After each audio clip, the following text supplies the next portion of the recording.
Welcome sa isa na namang episode ng Ayon sa Batas, ang part 2 ng ating issue kung pwede bang makulong si President Rodrigo Duterte dahil sa extrajudicial killings na sanhi ng war on drugs. At kung hindi nyo pa napapanood ang part 1, click nyo yung link sa video na ito.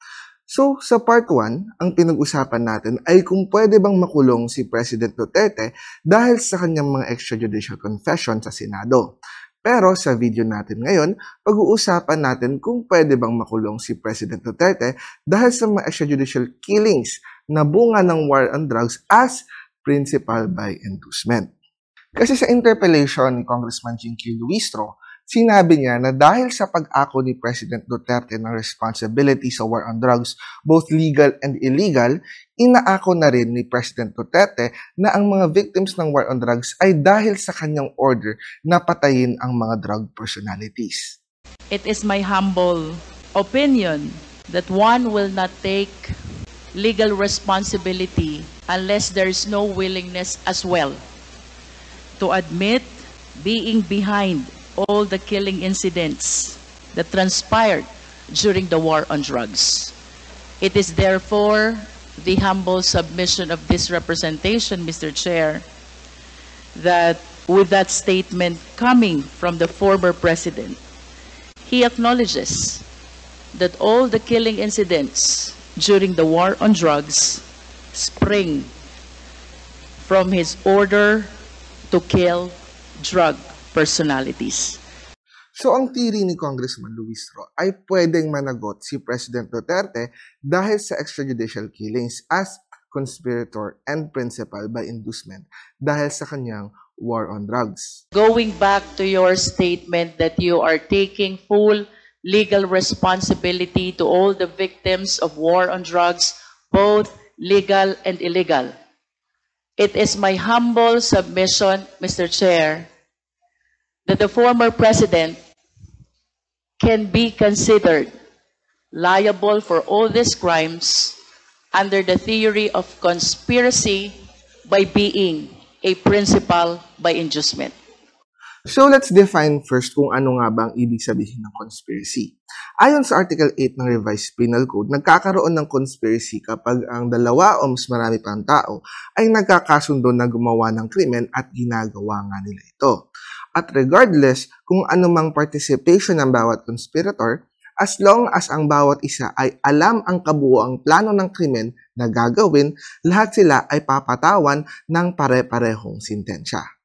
Halimbawa, kung si Juan at si Pedro ay nagkasundo at nagplano na nakawan ang bahay ni Procopio, kahit na lookout lang si Juan at si Pedro lang ang pumasok sa bahay ni Procopio, pareho ang magiging sentensya nilang dalawa. Kasi napagkasunduan nila ng buo ang paggawa ng krimen. In that case, si Juan at Pedro ay parehong liable sa pagnanakaw sa bahay ni Procopio by way of conspiracy. Sinabi din ni Congressman Luistro na si former President Duterte ay liable as principal by inducement. Sa criminal law, kapag ang isang tao ay principal, ibig sabihin siya ay isa sa mga pasimuno ng krimen. So ayon sa Article 17 ng Revised Penal Code, mayroong tatlong klase ng principal. Una, yung principal by direct participation o yung mga pangunahing tao na lumalahok sa paggawa ng krimen. Pangalawa, yung principal by inducement o yung mga taong namimilit o nanghihikayat ng ibang tao na gumawa ng krimen na sa pamamagitan ng pagbibigay ng pera o paggamit ng impluwensya. Pakinggan natin ang paliwanag ni President Duterte sa principal by inducement. One is yung induce. An inducement could be money, usually, or inducement by a woman to a man to kill her husband so that they can live forever happily ever after. Ang pangatlong uri ng principal ay ang principal by indispensable cooperation o yung mga tao na hindi naman siya directly na nag-participate sa paggawa ng krimen pero tumutulong naman siya sa isang bahagi ng krimen at kung wala yung tulong niya ay hindi pwedeng matuloy ang krimen. Pakinggan natin ulit kung paano pinaliwanag ni President Duterte ang principal by indispensable cooperation. How about principal by indispensable cooperation? Well, in the sense that, for example, if there is no way of traveling from one place to another, and you are the only person who can provide the transportation, a vehicle, and that would be indispensable cooperation. Without the vehicle, you cannot commit the crime. Ngayon, punta naman tayo sa mga defenses ni President Duterte. Sinabi niya na hindi siya pwedeng maging liable sa mga inosenteng namatay dahil sa war on drugs dahil ayon sa kanya, guilt is personal. Because guilt is personal. Alam mo, pagka binaril ka dyan, it's always personal. So in that sense, hindi mo talaga sasagutin yan because what is, anong ang nasa isip niya?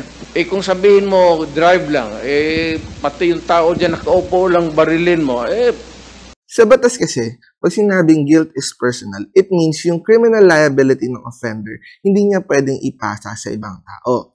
Sa madaling salita, kung si President Duterte ang salarin sa isang criminal case, hindi pwedeng makulong si Vice President Duterte, Senator Bongo o Senator De La Rosa dahil sa krimen na ginawa naman ni President Duterte. So sa part na yan, medyo magulo si President Duterte kasi he takes full responsibility sa war on drugs, both legal and illegal, pero ayaw niyang akuin yung mga krimen na ginawa ng kanyang mga pulis dahil sa war on drugs. Kasi nga, guilt is personal. Pero pinaliwanag naman ni President Duterte kung hanggang saan ang kanyang responsibility sa war on drugs at kung saan magsisimula ang criminal liability ng kanyang mga pulis. That's a principle of law kasi guilt is personal. That is not mine. But when I say I take full responsibility, meaning to say if there is going to be an accounting for the actions of the police, you can include me because I gave the order. So to be clear, ang liability ni President Duterte ay yung mga actions ng kanyang police in the performance of the order of the President. So kung ang order ni President ay tungkol sa war on drugs, ibig sabihin lahat ng actions ng police relating to war on drugs, whether legal or illegal, ay sasagutin ni President Duterte. Talagang ginigipit ko ang police magtrabaho. So, kung meron silang medyo kasalanan, but in the performance of that order, talagang it is my moral and legal obligation because I gave the order. Then I have to protect them because that is my responsibility. At para malinaw sa lahat, sinabi mismo ni President Duterte na kasama yung mga biktima ng collateral damage sa extent ng kanyang liability. So, Mr. President, from your statement relating to the policy consideration, you take full responsibility at least for example, collateral damage in legitimate police operations. Yes. That is one of the examples. Kasali na yan. So ang issue, pwede bang makulong si President Duterte as a conspirator by way of principal by inducement sa mga namatay dahil sa war on drugs? The answer is no.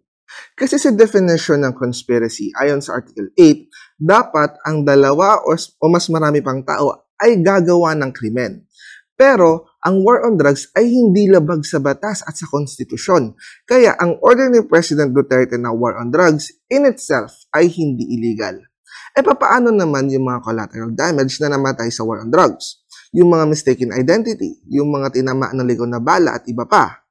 Ayon sa paragraph 6, Article 11 ng Revised Penal Code, walang criminal liability ang mga tao na sumusunod lamang sa utos ng kanyang superior officer para sa isang layunin na hindi labag sa batas. Sa kaso na Ambil versus Sandigan Bayan, sinabi ng Supreme Court na merong tatlong requirements ang paragraph 6, Article 11. Una, mayroong order ang isang superior officer. Pangalawa, ang order ay para sa isang layunin na hindi illegal. At pangatlo, yung paraan na ginamit ng officer para masunod ang order ay hindi illegal. Sa kaso ng mga pulis ni President Duterte, mayroon nga siyang order sa kanyang mga pulis na pigilan ang paglaganap ng droga at yung order na yan ay hindi illegal. Pero kung yung mga pulis ay pinipigilan ang paglaganap ng droga sa pamamagitan ng pagpatay ng mga drug pushers at drug addict, hindi na legal ang pagsunod nila ng order ni President Duterte. Kaya hindi rin sila pwede maabsuelto sa mga extrajudicial killings na ginagawa nila. So ang susunod na tanong natin, pwede bang makulong si President Duterte as principal by inducement sa mga collateral damage sa war on drugs? The answer is still no. Remember na para maging criminally liable ang isang tao as principal by inducement, kailangang hikayatin niya ang ibang tao na gumawa ng krimen kapalit ang pera. O di kaya ay pilitin o takutin niya ang ibang tao na gumawa ng krimen sa pamamagitan ng dahas. Sa kaso ni President Duterte, wala naman siyang hinikayat na police officer na patayin specifically yung mga inosenteng tao sa war on drugs katulad nila Kian de los Santos, Ron J. Furio at iba pa. Also, sinabi ni President Duterte na ang papatayin lang di umano ay ang mga pushers at drug addict. So kung totoo ngang inosente sina Kian de los Santos, Ron J. Furio at iba pa, it means hindi sila yung mga intended target ng extrajudicial killings dahil sa war on drugs. Pero paano yung mga messages ni President Duterte sa TV, radyo at dyaryo na papatayin daw niya yung mga kung sino-sino na drug pushers at drug addicts? Pwede bang magamit as evidence yun laban sa kanya? Pwede naman yung magamit na evidence laban kay President Duterte, pero yung mga threats na sinabi niya ay general at hindi pinatutunguhan kung kani-kanino man, lalo na sa mga inosenteng biktima ng war on drugs. In fact, sinabi ni President Duterte na yung mga threats na sinabi niya ay hyperbole o exaggeration lamang. But you said publicly, and I quote, "If you are corrupt, I will fetch you using a helicopter to Manila, and I will throw you out. I have done this before. Why would I not do it again?"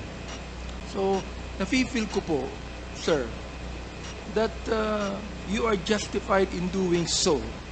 Basta sa tingin nyo, corrupt. Hindi, sir. Hindi po ba? Hyperbole lang yun, sir. So meron bang any liability whatsoever si President Duterte dahil sa war on drugs? Siguro kung merong siyang liability, it will only be administrative bilang Commander-in-Chief ng mga polis noong panahon ng war on drugs. Pero kahit ganun pa man, ang liability lang ni President Duterte ay to the extent ng kanyang lawful orders in relation sa war on drugs. Pero yung mga ginagawang kalokohan ng polis outside the lawful orders ng war on drugs, katulad ng extrajudicial killings, hindi na yan sagot ni President Duterte. Mr. President, to the Honorable Chairman, so you are now making a distinction. When you say you take full responsibility, you're talking about the policy consideration, the orders that you have given the PNP. However, you would make a distinction as to individual cases in which you would claim you would not know. No, alam ko kasi, sir, pag sinabi mo campaign against drug, I mean, as President, ginawa ko yan. It does not mean to say that you are free to kill, if you are free to rob and rape. Pag sinabi kong campaign against drug, you do it as a police officer. That if you go out of the way, I cannot answer for you. Kung ano yung sa isip mo, bakit mo ginawa yan, only you can answer that question.